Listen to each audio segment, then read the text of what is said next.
With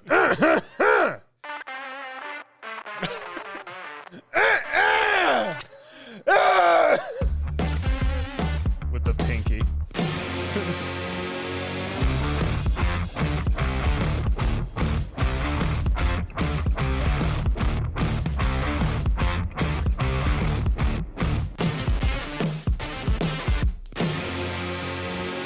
I got a question before you start.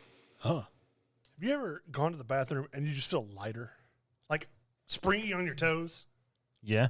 Yeah. You ever filled up your bathtub halfway, then get in and turn on the shower and pretend like you're in a submarine that's been hit? Well, you took a little far there, but okay. We're taking on water, Captain. Anyway, this is Entertain This. It's a podcast about movies, TV shows, and video games. My name is Tom. With me, I have Mitch. and our special guest, Steven Spielberg. Hi, Steven. No, it's Hayden. I'm back. Look who Hello, decided to everybody. grace us with their presence. Yeah, I tried to quit the podcast game, but you just can't quit it when, you're... He owes us money. He signed a contract. He's obligated to appear in X amount of episodes this year. Lawyers were involved. There was.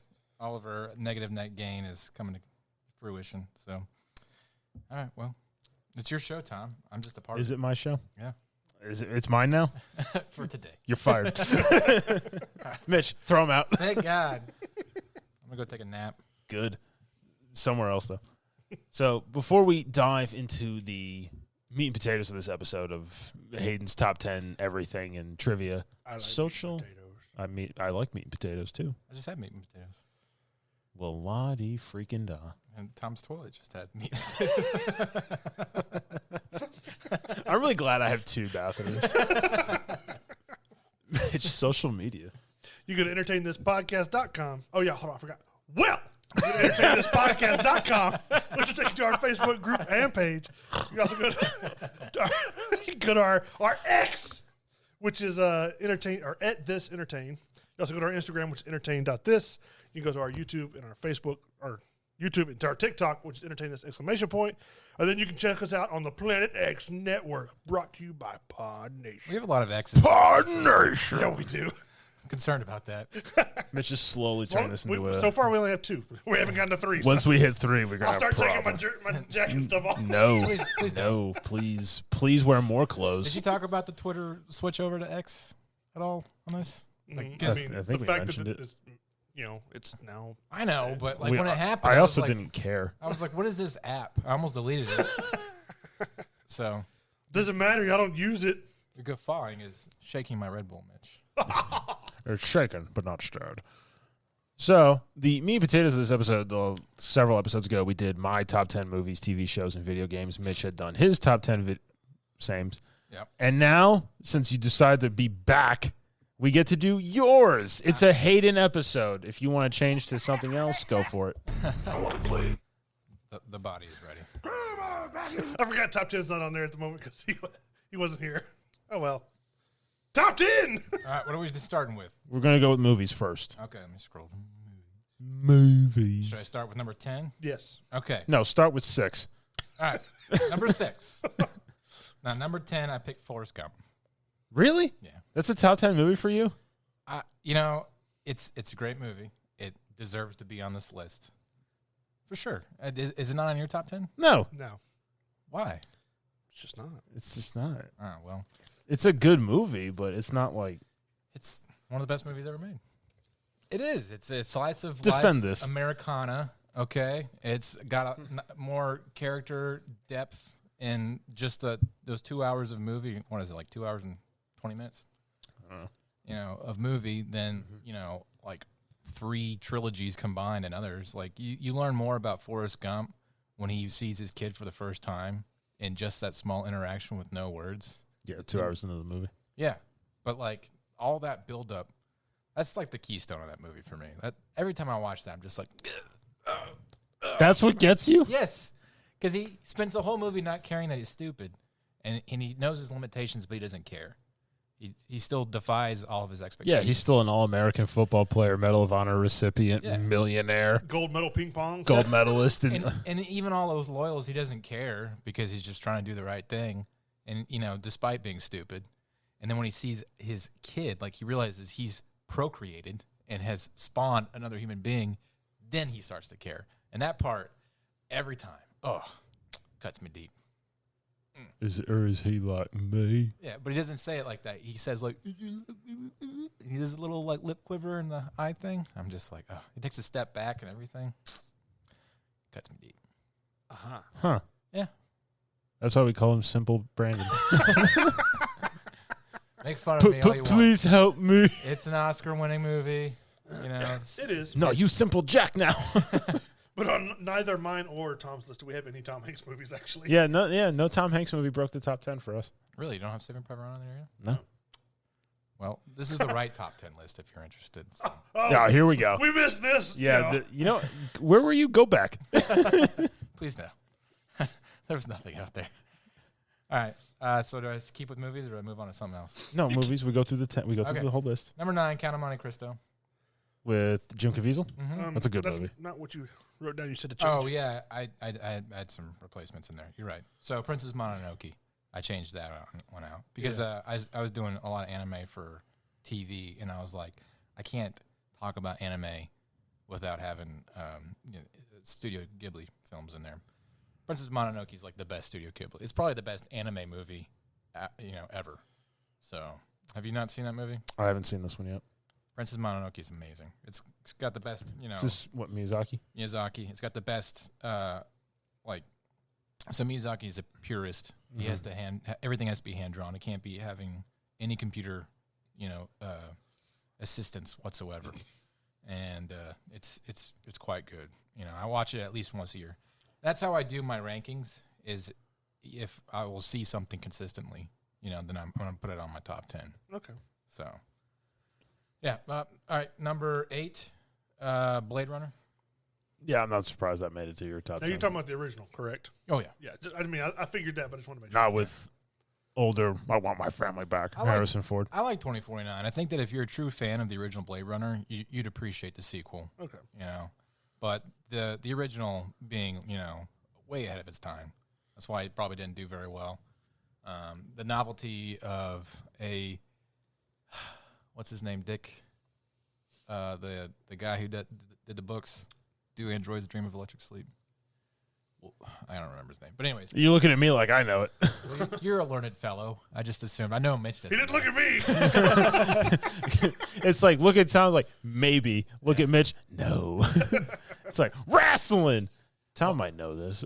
Anyways, He's so, jealous. it was a novel concept. No. The idea of, replicants or robots being, embedded with humans in society. And then the question, that's not even like asked the entire movie, but the audience, if you're smart enough, picks up on it, is the main character. That's why Hayden likes this movie. If you're smart enough.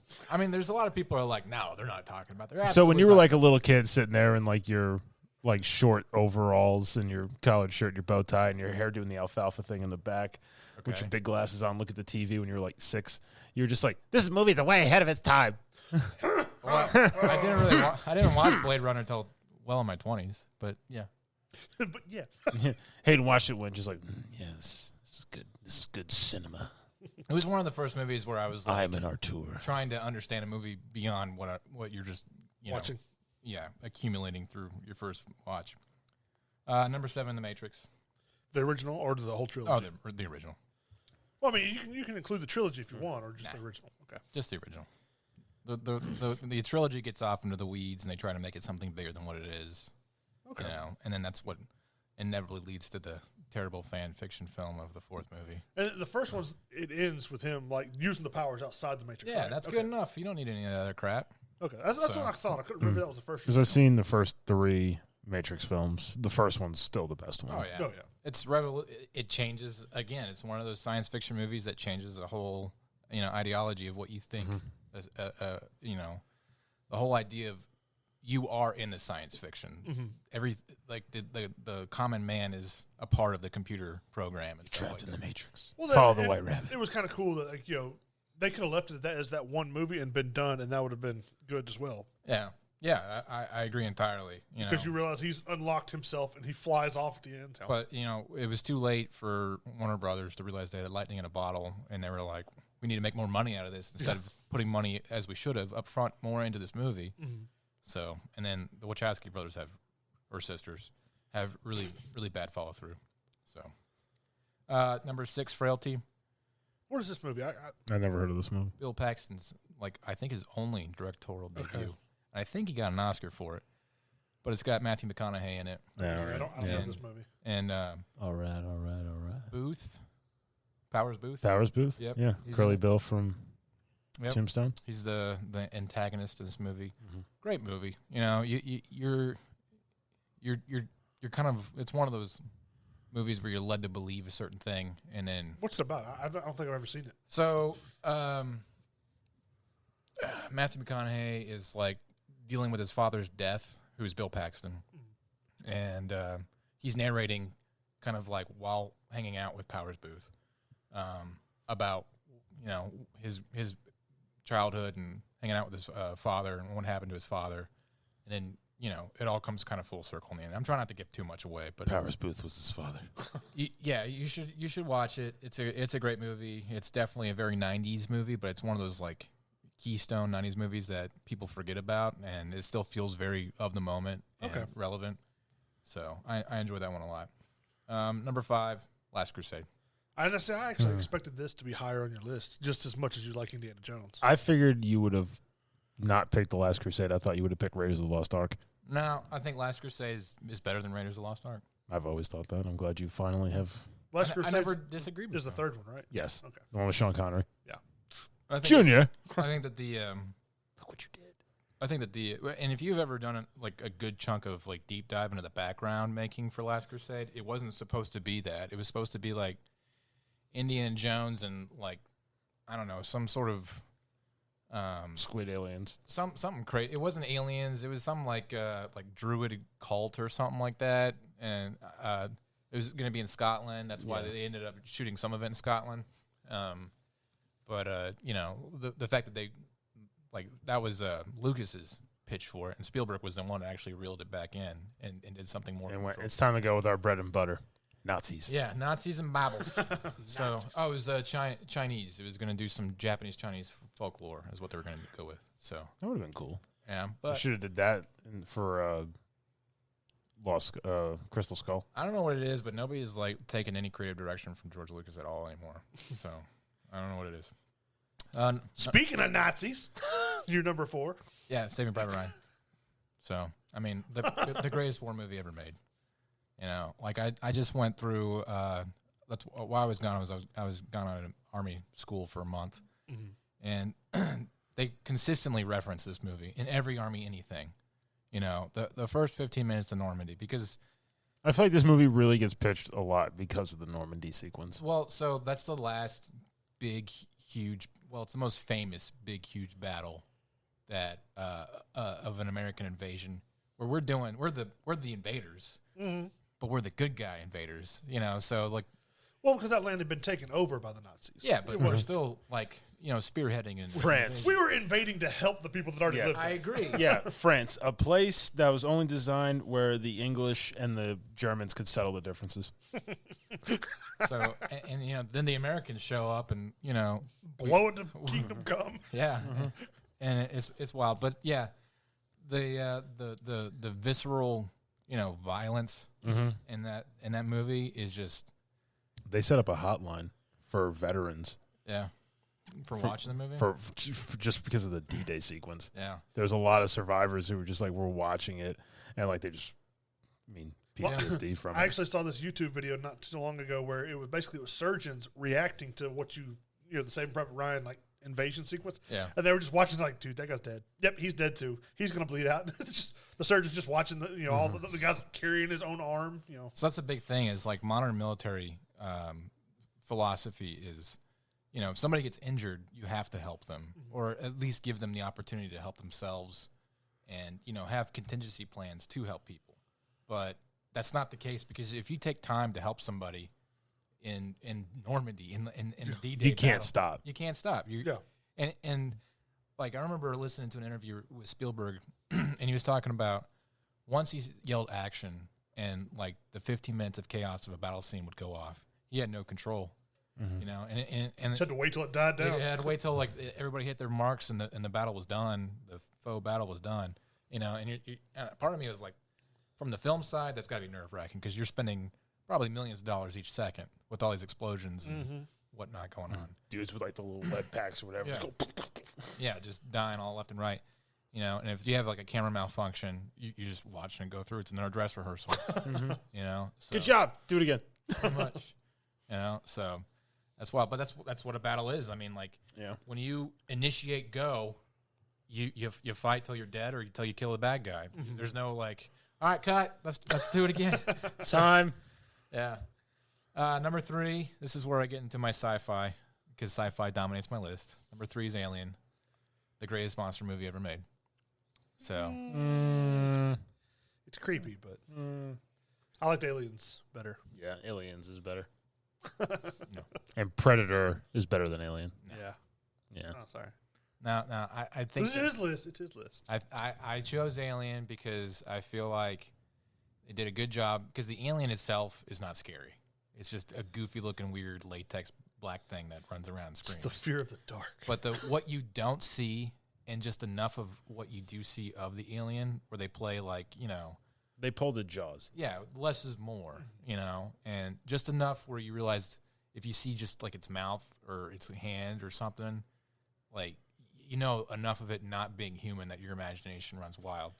So, and if Like you're- when one of the guys he's like chased after the cat and he's like yeah, getting like refreshment from like the water dripping on him. right. And you see the chains and you see the tail is Exactly. between the chains and you don't realize Yeah. that you see the tail start to move and you're like, That's what I was gonna say. There's a lot of times where like it would be right there in the scene and you wouldn't know it until you see it move, right? Like before they change scenes. Yeah. that Yeah. movie did a lot more with suspense. And I mean, and that's how you do it. You know, you play less of the monster and let the imagination of the audience run wild. It's just, you know, setting up those shots because the introduction to the monster is key. You know, you can't give it all away at once. Yeah. And Turns out the cat was actually the killer. yeah, it was always the cat. Your next movie is one that I completely forgot to put on my list. I should have, and I forgot to. Yeah, Interstellar. Yeah. Interstellar is like the best movie. This is your number 2. yeah, Yeah. Best- I love this Oh movie yeah, I as know well. what your number 1 is. yeah, best movie in like the past, 30, 40 years. Peak Christopher Nolan. Although I really did enjoy Oppenheimer. I think if I had to do a top 10 Oppenheimer or Nolan movie list, Oppenheimer would be in the top 3 or 4. But Interstellar, obviously number 1. It's an original story. It's a movie about saving the Earth. It's a movie about a father-daughter relationship. Michael Caine. Yeah, Michael Caine's in it. The best score. Like, you see, like, the score for Interstellar and all these inspirational TED Talk videos all the time. It's almost to the point where, like, stop doing that. You're taking away from the movie when you do that, you know? You're diluting the film. Well, they actually experimented with physics to make Yeah. the scenes. Yeah, yeah. You know, to try and realize what would happen with the black hole and all that stuff. Gravity. There is some campy parts where they do the whole, like, how do we time travel? And he folds a piece of paper and sticks a pencil through it. And you're like, okay, that's like the 15th time I've seen that in a science fiction movie. But, yeah. We bend time and space. But, and Killed time and space. yeah.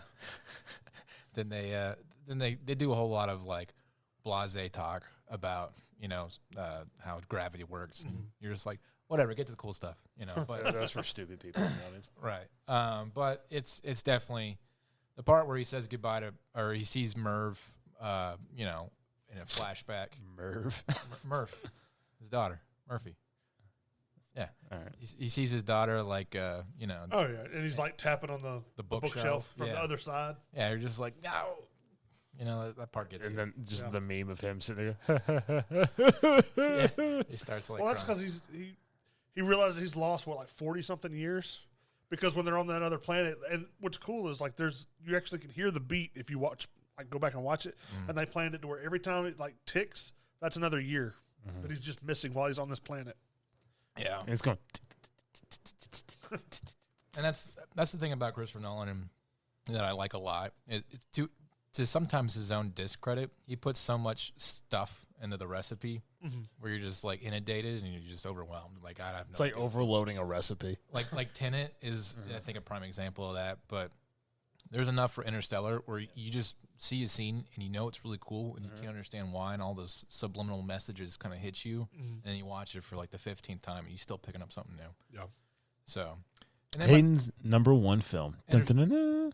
2001: A Space Odyssey. Yeah, no one should be shocked. So, greatest science fiction movie ever made. Greatest movie ever made. So, I mean, you've made me watch it. I just can't agree with you. Well, but I get it. that's on you. I get it. What are you doing now? It's old, but it's like You spend 20 minutes going, why am I looking at a kaleidoscope? yeah. Yeah, and just I mean, it's definitely like there's parts of the movie where you're supposed to turn your brain off and just experience. If you time up the drugs just right. Yeah. that's like playing Dark Side of the Moon with like Wizard of Oz. Yeah. So, but it's the predecessor to science fiction. It basically, set the foreground for what like a space. You could call it a cosmic horror almost. Mm-hmm. It's more of like I don't know what's going on, but I'm creeped out kind of feeling. That's what science fiction in space should be like. And I think all the great space science fiction movies have that feeling at some point. So. Yeah. Onto your TV. All right, TV. History began on July 4th, 1776.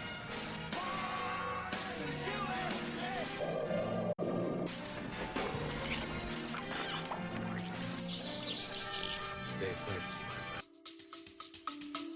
We'll be right back. Ever wondered what a rhythm-based stealth game with dinosaurs might look like? Or a farming sim in space with zombies? Welcome to the Gaming Blender podcast. I'm Matt, and with my co-host Scott, we take a random game genre and random game mechanics, blend them all up, and pitch wild, totally hypothetical games you've never heard of, and maybe shouldn't. New episodes every other week. Hit play and unleash your inner game dev. No coding required. Search the Gaming Blender on your favorite podcast app now.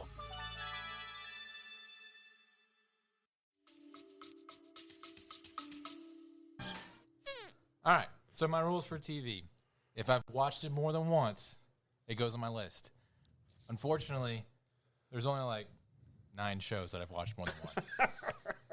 So I picked number 10 as Attack on Titan just because I just recently got caught up on it. And it's a really good anime. It's very depressing. Very violent, but I think it's 4 seasons. And I like the fact that it's a show about kids that they don't stay kids the entire time. Each season they significantly grow older and to the point where they're adults. And you don't feel like you're stuck in Naruto where he's like a child for 18 seasons or whatever. So, and there's significant plot exposition between each season that, there's always something going on. There is a lot of... come on, get to the point already, because people are standing around talking and yelling at each other. But it's not as bad as like Dragon Ball Z or something like that. And even still, they, the mystery of what's going on, and then there's mysteries layered on top of that keep you going. And by the time you get to where the show is right now, you feel pretty satisfied with what's going on. So, number 9, Chernobyl. I've seen it. That's a great show. I've seen it probably 3 times. You have? I've only seen it the one time through. I want to watch it again. That's some of the best television like the last 10 years. Yeah. I tried to watch there's one, I think it's called like The Days on Netflix, where it's about the meltdown in Japan after the tsunami. Mm-hmm. It's not quite as good because you're having to trouble do the whole dubbed over stuff, and it's just the production value is not as well because it's Netflix. I don't think you can match like the I don't know what you'd call it. Like nuclear energy is essentially like the greatest and invisible force, most terrible, terrifying thing in the world. Yeah, and then like this showcases. If this goes wrong, we'll all die. Yeah, and the fact that it's not a bomb, it was intended to help people as energy, and it just went the complete opposite direction. Completely devastated, miles and miles of land, and in your when you see that, you're just like, wow, nuclear reactors are terrible. But then they bring it out at you. You start asking the question, like, well, how did it come to this? And then the governmental conspiracies and the Soviet government covering up itself and trying to save face. Yeah. It ends up becoming a battle of pride, and to the point it's not 300 Runken. Yeah. It's 15,000. Yeah, to the point where like you're just, pissed off that people killed, like they let innocent people die in the thousands because they're just trying to save face. Yeah. So. What's the Runken mean? 3 points. Not great, not terrible. Number 8 is Outlaw Star. What is Outlaw Star? It's an anime. It's a 1-season, one-off. It's really good. From the 90s, early 2000s, 90s. And it's about people on a spaceship, trying to be space pirates and fight people. Okay. But I like anime space kind of operas because I feel like they go far off of the beaten path of what a Western space kind of story would be. Okay. It feels fresh and new. I don't know. I just enjoyed there's like a lot of little cool anime action sequences. Like the main character's got a gun where he has special number bullets, and he will never use anything below a number 3 because it's too dangerous if you use a number 1 and 2 or 3. Mm-hmm. And by the end of the show, he uses a number 1, and you see what happens, and you're like, whoa! Takes that entire Star Destroyer. Yeah, it's pretty awesome. And then like the whole kind of the best part about, like, for instance, Cowboy Bebop, which I mentioned later, is like you understand enough of the universe where you're just like, all right, cool, I get it that they're this crew of people that are doing stuff, but you don't really understand the government unless it's through like back talking and what's going on in the background. And then by the end of the show, somehow these shows pull it off where you know more about the universe that's going on without ever having anybody like explain to your face. Mm-hmm. And that's the kind of stuff that I really get into. So, number 7, Band of Brothers. That's a good pick. Yep. So, have you seen Band of Brothers? Yes, I've seen Band of Brothers, Pacific, all those. Yeah, I like the Pacific. Pacific was good, but I've only seen Band of Brothers more than once. So, you've only seen it once? More than once. Oh, okay. I watched that one probably about every couple of years or so. I always like watching when I forgot his name in the show, but when Ross from Friends. Yeah. When they're like making him just basically making fun of him because he has no idea what he's doing. Yeah, he plays Herbert Sobel. Yeah. They're like, we're going to go through here. We're going to cut this fence. He's like, sir. When they're pretending to be the major. Yeah. And he's like giving the business from behind the bush. Yeah. And it just cuts. Who is the idiot? Yeah, that's a great show. It's very ingrained in realism. Mm-hmm. I don't think that. I'm sure that there's videos out there about like the historical inaccuracies of it, but as far as I know, it's one of the most realistic shows that ever existed for World War II. Mm-hmm. And it was a money dump for HBO, and a lot of people at the time were like, "You're spending way too much money on this TV show." Yeah, they almost shut down production because they were getting hurt during boot camp. Yeah, spending way too much money, and then because like that's like Saving Private Ryan. That's another thing that the Army won't shut up about. Like, this is what it's like. Yeah, so. Because I know Neil McDonough who plays Buck Compton. Yeah, like he would have been like the last straw because he got caught in the mouth with one of the M1s, and it like cut his jaw or like his chin open, so he had to go get stitches. Oh.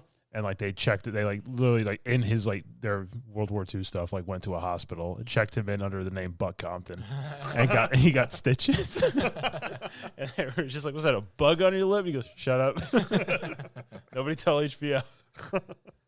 Number 6 is Trigun. That's another anime, right? Yeah. I didn't know you liked anime this much. I do like the one-offs. I don't like the big popular animes. I like. They're not artsy enough. No, I'm just kidding. You're a hipster. Yeah, for anime. So yeah, I like this. You never heard of it. I mean, I don't know. Like Naruto, like I guess Demon Slayer, I enjoyed a lot. Okay. So, and Attack on Titan's pretty popular also. So. But Trigun, like I grew up watching that one. It was in 1 season also. Okay. And it's about a guy on a desert planet called Gunsmoke. And Gunsmoke Planet. Yeah. It was very dusty out there. But he's got essentially like superpowers, and he's like super fast with a gun. He can do crazy things like throw a bullet and then shoot the primer of the bullet, so it shoots the bullet down in a different direction behind cover, killing people and stuff like that. So he's got like arrow or Hawkeye level aim and stuff. Yeah. With guns. Lots of guns. You find out why he's like that, and also he refuses to kill anybody. So that's like to the point where like he sacrifices his body at certain points. So it's really good. I use a gun, but I won't kill. That's like being the greatest chef in the world, and like you just only eat like bags of chips. Well, you find out why he refuses to kill at the end. He killed a loved one on accident. No. I would recommend the old one. There's a new one. It's like a reboot of it. Mm-hmm. I watched a couple episodes. It's okay, the old one has a better kind of like, I don't know, nostalgia factor for me. So Okay. number 5 is Cowboy Bebop, which is the greatest anime ever made. So obviously don't watch the live action. I didn't even finish the live action, but the Cowboy Bebop setting of like inner solar system kind of colonization on different planets and asteroids and stuff like that, and a group of mercenaries are out just hunting bad guys to try and get money, and they don't put it in your face more than they need to. All the technology and the way things work is just enough where you see it happen, and all the mechanisms and whatnot that's happening to make the technology work. You know, there's intricacies where you're like, I don't know what that is, but it seems like whatever that is would work, you know, and like they'll do crazy things where they'll have like zero gravity gunfights, and like you have to take into consideration the recoil of the weapon, where for when you're Propels you backwards. yeah. So stuff like that just kind of stuck with me, and each episode is like a slice of life. It's not a serial, so you know you just kind of get like really good gut punches at the end of the episode, and that's it. You know, so I miss episodic TV shows. There's not a lot of them anymore. Breaking Bad, number 4. So I think that's one of the best TV shows. What, in the past 15 years? Is that how old it is? Yeah. So It's that old, man. Yeah. Say my name. yeah. I like Better Call Saul, but Breaking Bad, I think it went as long as it needed to be. They didn't milk it out. Well, let's just say there would be no Better Call Saul without Right. Breaking Bad. Breaking Bad was kind of one of those once in a generation shows. Yeah, and I'm sure Vince, what's his name? Vince Scully? the guy who made the show. Gilligan? Vince Gilligan, yeah. I'm sure that he was begged by AMC to like Keep going. keep Walter White alive, have a spinoff or whatever. Mm-hmm. He was just like, nope. And I think that was the right answer, because it keeps it very sedentary in its own kind of like window of life, and it's something that you'll come back to watch a lot. So, number 3, if I can get my phone unlocked. The biggest missed like bit though in Breaking Bad, I feel like that they could have did would have been like the funniest thing in the world when Hank is sitting there on the John and he's looking at the book and he figures out Walter White is Heisenberg, and like he just like looks up and it cuts. All they had to do is go bloop. I'm sure there's a video of that somewhere. Number 3, Seinfeld. I think it's the best sitcom of all time. That is the best sitcom of all time. I don't know what it is about Seinfeld, but It's like, a show about nothing. It- It doesn't even matter like what episode you get. You're just like Seinfeld. there's so many gags, and like it is the whole point of an episode doesn't need to have a point. You'll just see them like complaining about the dumbest things, like women with man hands or clothes talkers or a pirate shirt. Yeah. Or I whatever. want to be a part. Or the yeah. lady walking but not moving her arms. Right. Like the words double dip, never like that came was from- not in the You took lexicon. a chip, you You dipped dipped it in the dip, then you took a Took a bite. And then you dipped it again. You did the double dip. Bubble Boy. Yeah. I never could get into the show. Sorry. Well, I don't know. I'll see it like randomly on like the YouTube things. What do they call, reels or whatever? Yeah. And I'll see it on like Why, TV. why are you wearing a cape? I'm Frank Costanza's lawyer. So, yeah, Seinfeld, greatest sitcom ever made. I watched it like last year with my wife, and we just binged it. It was great. Number 2, Firefly. I think one of the best sitcoms, or not sitcoms, science fiction TV shows.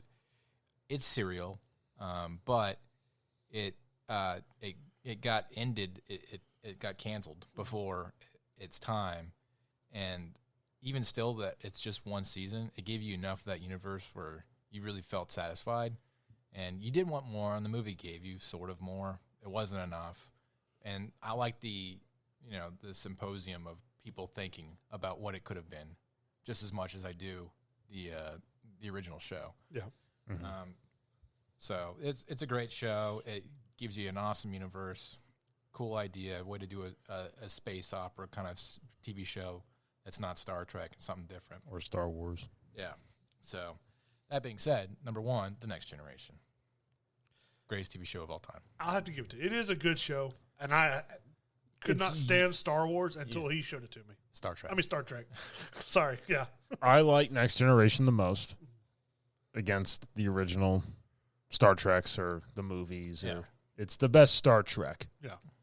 I just remember being a kid It wouldn't be my number one show, but and watching all these ethical dilemmas that they would go through about whether or not Data is a human being or something like that. And just my less than 10-year-old brain just being blown, from all of that crazy stuff, like people asking hard questions. As a kid, I had never seen Star Trek until you basically forced me to watch it. But I had never seen it. The only part I'd ever seen was the credits when they went off right before Hercules. Yeah. Kevin Sorbo. Well, anyways, it was a well-written show. It was a production nightmare. If you ever hear about how horrible they had to go through, they basically fired Gene Roddenberry from the show. Why? Like, what was? Because he tried to lampoon it. He tried to railroad it. And he was a dictator, of his craft. They're still respectful about it. Everything Star Trek to this day is still credited for Gene Roddenberry, but I mean, Patrick Stewart signed up thinking the show would get canceled after the first. He needed money. Yeah, he hated the show for a long time, and then I think about the time he was doing X-Men, he was like, this is one of the things that got me here. Yeah. So he's come around for it. Everybody goes, Picard! So yeah, greatest TV one. show ever made. Ensign Crusher! Dr. Crusher, my quarters. Sorry, wrong one. You seem nervous, Mitch. I don't remember you having this many technical gaffes when Hayden wasn't here. Yeah, He makes me so nervous. you should be. All right, same for video games. Games that I've played more than once. You didn't have to have a rule for I just did it yourself. for These myself. are just which ones you loved. So here's the problem. It could be a game you played one time and you just loved it so much. Here's the problem. I can't choose something like that. I have to give myself a rule for cutoff. And then he tries to imply those onto us later on. I think it makes it Yes. easier. Because if you do a top 10 list today and you do a top 10 list next year, it could be 100% different. So, but this is why You are right, though, Mitch. This is why it should be for me. When Hayden's like, yeah, pick your top 10 this, but you can't pick this, and it has to fit these criteria and this, that. To be fair, we've done top 10 video games and movies and TV shows in the past. So No, yeah. yeah, we have. we did a combined one So I feel like we've based on a criteria. we've beaten this horse. Hayden imposed. So I'm trying to come up with a new horse to beat. So number 10, Metal Gear Solid 5. I think it's the best out of the Metal Gear Solid franchise. Never played any of the Metal Gear Solid games? One is really good. Twin Snakes, and they've rebooted it a couple times. Metal Gear Solid. I played 3, and that was my favorite Yeah, that's good. out of the Metal. They're all good franchise. But 5 I thought was the true evolution of where Metal Gear Solid was going before Kojima was railroaded and sent out of his own franchise. Now that franchise is in disarray and will probably never be good again. So, but I loved it. I missed the main voice actor, David Hayter. They replaced him with Kiefer Sutherland, which was okay. But it was It's just Jack Bauer pretending to be it sounded like Jack Bauer. Solid Snake. And then, but it was a true open world game. The upgrade mechanics were so much fun and weird. You can when you play stealth, or you want to go in guns and blazing, that's always an option. But the upgrade mechanics can go either way, where you can get a mech suit essentially to fight. Well, it's like a little chicken walker that you're sitting in to fight guns a blazing, or you can get all the way to the other side in the stealth direction. A black hole gun that sucks people in and just makes them disappear from reality. It's like, yeah. I'm like, So there were some cool plans that Kojima had for this game, where he wanted to make it so you could design your own Metal Gear and run around on a giant robot and kill people that way. But Konami, that would have been pretty neat. Konami put their thumbs down pretty hard on him. So number 9, The Witcher 3 specifically. I've played 2. I haven't played 1. But The Witcher 3 was an amazing game. And it's one of those games where you it's like Skyrim. You have so much to do and you're distracted all the time and you don't really remember what the plot is. And then there's all kinds of DLCs too. Yeah. I don't know if I've played every DLC, but it got me to read the books, and I really enjoyed the books. Mm-hmm. So, if you're into those kind of like fantasy sword and firebolt kind of games, that's one of the better ones. Number 8, Fable. I think Fable is that's a great game. Yeah, the first one. I remember. So the thing about Fable that really like made me coming back to play that over and over and over again was you have like these avenue paths of being good and evil, where every outcome kind of has that binary decision on what you choose to do, and it impacts not just your outlook on your character, but the game itself. And 2, everything in the environment is just so well contained. Like everything feels alive and like, pertinent to what's going on. It was a big feel for a game. Yeah. Especially one that came out that long ago. Mm-hmm. And really, I don't think it was really as appreciated. No.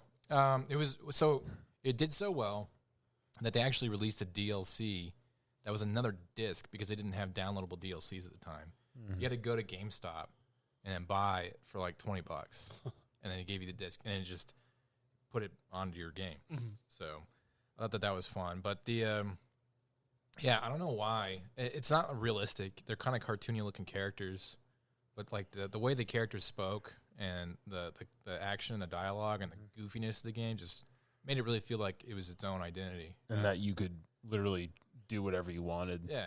I mean, you still went through the game, but it reflected in how you looked. There's very few games. There's very few games that feel like it's such a standout, its own thing, to this day. So, number 7, Deus Ex.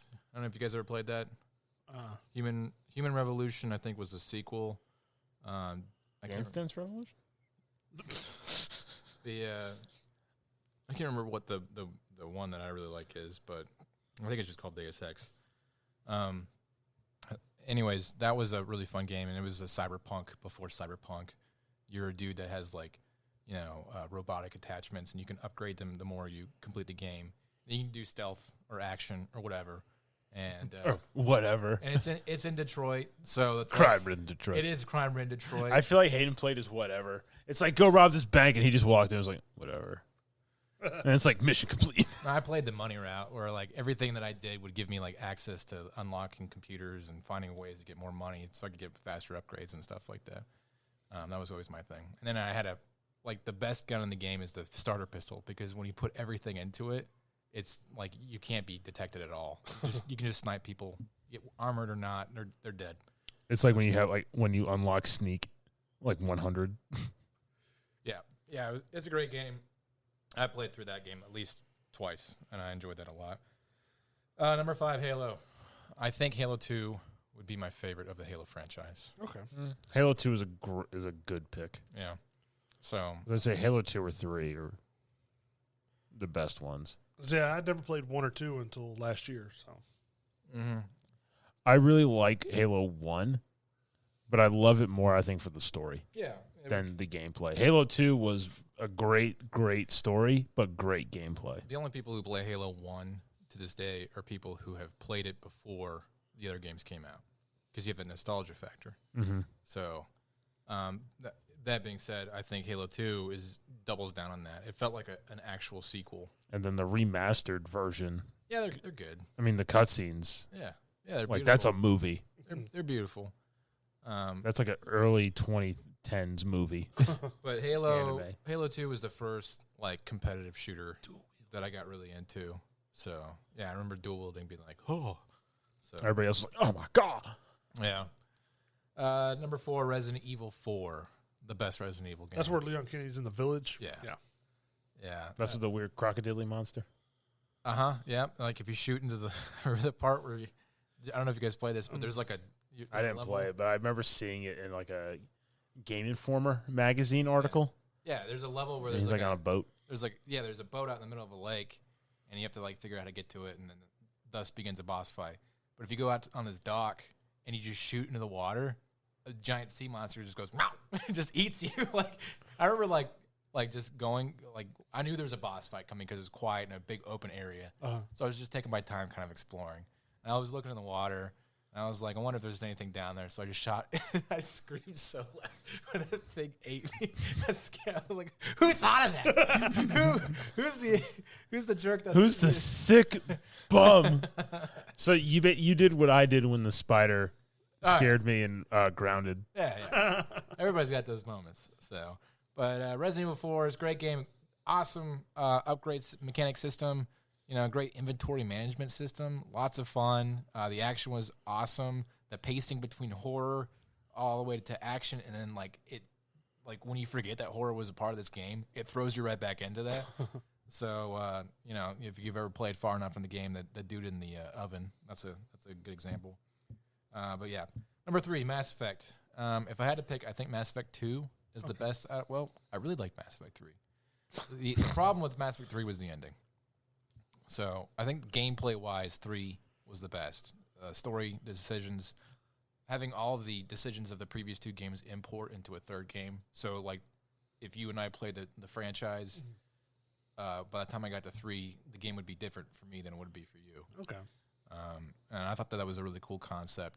And Mass Effect is one of those franchises that has its own identifiable universe. It's very sustainable, and it feels like it's just a movie franchise that's been going on forever. Okay. And you're a part of it. Number 2, Smash Brothers. I think it's the greatest multiplayer game ever made. Because he's good at it. Because he's good at it. I still like it. I'm not the greatest at it. If Hayden was good at shooting marbles, that would have somehow ended up on here. I'm really good at tic-tac-toe. Well, you can't blame me for enjoying a game that I'm good at. So. How dare you like what you're good at? Yeah. But I do love that game. There's no plot. It's just video game characters that are iconic from Nintendo, and you beat each other up. Mm-hmm. So I did like the idea, because I was never a big fan of Street Fighter and health-based fighting games. I like the idea of knocking somebody out of a ring. And I remember playing that in 64, and I was like, that's a cool concept. And it made it a lot more fun. So, and then number 1. Surprise, surprise. I have a feeling it's going to involve Link. Maybe. It's Zelda. Yeah.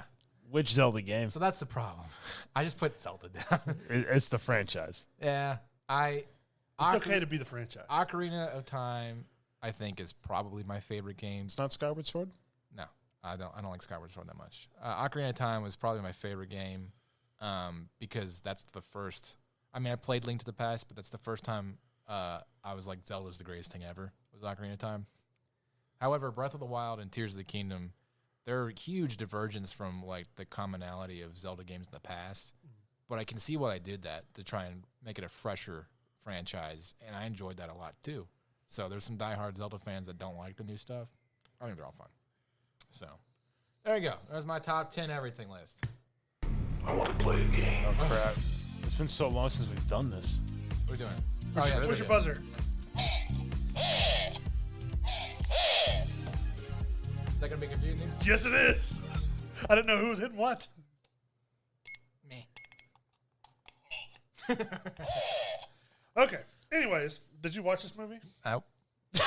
I read a lot about it, though. Good luck. All right. All right. Here we go. We're doing trivia on the Autopsy of Jane Doe. It's a horror movie Yep. that Tom paid $10 when he could have watched it for free on Tubi. I don't have Tubi. I didn't know about Tubi. Tubi's free on. Yeah. So. Yeah, well. Now he owns the movie. Yeah. Anyways, we will start with number 1. Where do they first find Jane Doe's body? Half buried in the basement. Yes. I guess I should start marking these down. Yeah, you should. Let's see. Tom, 1 point. Yeah. How did the first cadaver investigated die? Subdural hematoma. Yes. Guess you should have watched this movie, huh? Yep. Number 3. What is the name of the morgue? Go ahead. Austin and Tommy. Go ahead, Tom. Tilden, Morgan, something? Crematorium, yes. Crematorium. Okay. Morgan Crematorium. Yeah. Yeah. Number 4. What is the cat's name? Stanley. I need to have a louder. This is why I encouraged you to watch. There you All right. What's the first thing they notice unusual? that her eyes appear to be more dead than the rest of her body. I'll give it to you. Cloudy eyes. Yeah. Mm-hmm. Number 6. What is missing in Jane's? Her tongue. Yes. Also, her tooth. I'll give you both a point for that. Yeah. Because I did write both of those down. Because she's missing a tongue. I didn't know this was a double answer question. Tongue and molar. Number 7. What happens when they prepare to start cutting the first time? She bleeds. No. The blood in the cabinet comes out. No, before they start Oh, cutting. her nose starts bleeding and a fly comes out. No. The radio station changes. Yes, the radio comes Oh, on okay. and there's the music. Oh. Number 8. How does Tilden Sr. cut himself? On her rib cage. Yes. Yeah, that's gross. Number 9. What does Tilden Jr. find in the vent? A dead rat. No. The cat? Yes. Mortally wounded? Yes. The cat dying. Okay, I know we were going in chronological. I forgot it was chronological order. What is found in the intestines? A tooth wrapped in a cloth. A flower. Oh, a drug that's not native to that area. I'm going to say, I wrote down Jimson weed or /flower. Okay. Yes. That's right. Give me that point. Number 11. What is the radio talking about during the autopsy? That the weather's getting bad. Yes. About a storm. You're doing fairly well. You're only behind by 2. Yeah. Number 12. What also happens when the lights burst and go out? All the bodies escape. Yeah, they all start falling out of the... Yeah, you hear the dinging of the bell and the one guy going... Let's see. What is found under the skin of Jane? Markings like tattoos. Yes. Can I say what specific marking? Do I get a point? I just say tattoos on the inside. All right. Number 14. After calling the police for help, what do Tildens hear? The bell. Yes. They hear the bell jingling. They call the police, and when they hang up, they hear ding, ding, ding. That's tied around the dead people's toes. Yeah. Let's see. 15. What happens when they ignite the body? The whole room catches on fire, but the body doesn't burn. Number 16. When stuck on the elevator, they attack the cadaver. They kill his girlfriend. Yes, they attack the cadaver, which happens to be His girlfriend named Emma Roberts. Tilden's. Yeah. Not the actress. Number 17. What does Tilden Jr. realize Jane Doe She's a witch. is trying to prevent? What Jane Doe is trying to prevent? Yeah. Them escaping? Them cremating her? Them hurting her anymore? Or investigating anymore? Kinda. If he can say the actual thing I'm looking for, I'll give it to him. If not, I'll give you the point. They're trying to prevent an autopsy. Trying to prevent finding the cause of death. Yeah, I got it. I'll give him 1 point. You're ahead by 6. Bonus point. Where's 7? There are no bonus. Oh. Number 18. What did her brain tissue tell you? You heard that first. That she's still alive. Yes. Yeah. She still had cellular activity. Number 19. What is the secret origin of Jane Doe? She was accused of being a witch at the Salem witch trials, and they did the ritual to purge her of it, but they accidentally created a witch. Yeah, pretty much. She's a 17th century witch. 1693. 17th century. Yeah. Number 20. What kills Tilden Jr.? He falls to his death and breaks his neck. he falls over the balcony and yeah. I buzzed first. But what scared him?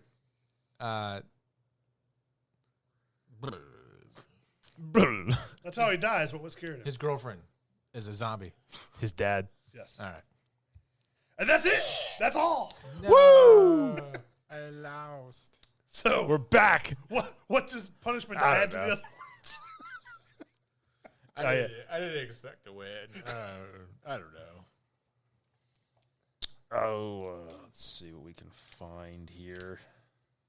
Mitch, tell him what he's won, though, with his absences. Oh yeah, we contacted social media. We talked to some of the other podcasts on Planet X Network. Oh, great. We're gonna look here and let me pull it up and tell you what the ones that you're gonna have to watch for missing episodes. Okay.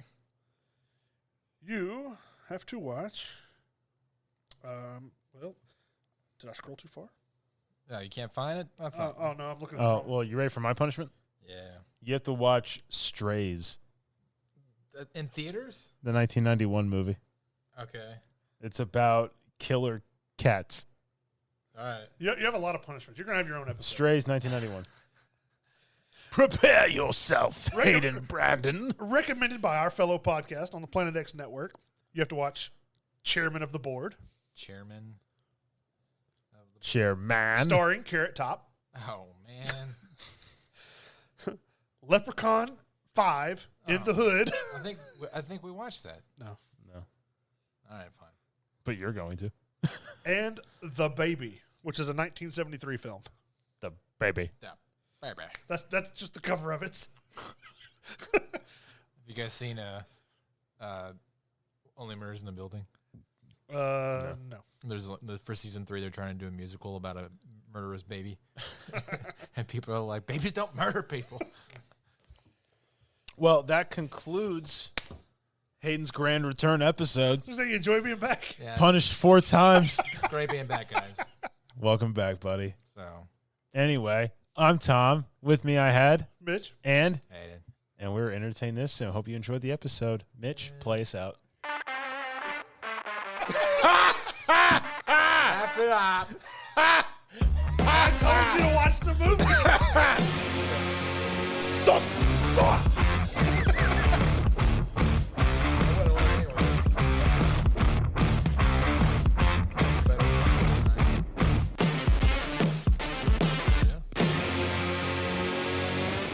Good for you.